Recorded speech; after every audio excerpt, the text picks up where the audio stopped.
În videoclipul de astăzi o să vă prezint cum am făcut această motocicletă.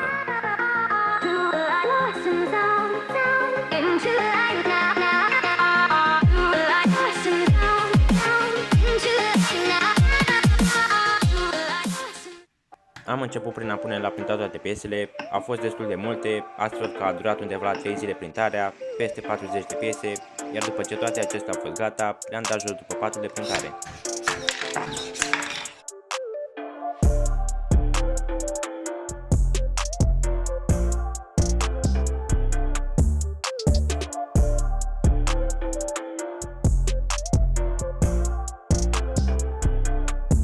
Apoi m-am apucat de finisarea tuturor pieselor pentru a ieși cât mai fine, astfel că am folosit hârtie abrazivă de la 100 până la 600.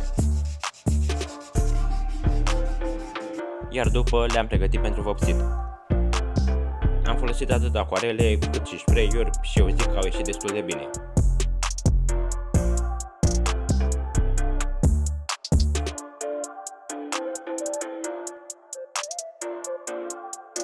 Am început și asamblarea pieselor, care spre surprinderea mea a fost destul de ușoară, nu a durat prea mult.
Cam așa a ieșit și motocicleta, eu zic că arată destul de bine, iar dacă și vouă v-a plăcut, nu uitați să îmi dați un like, iar pentru a nu rata următoarele proiecte, fiți siguri că sunteți abonați.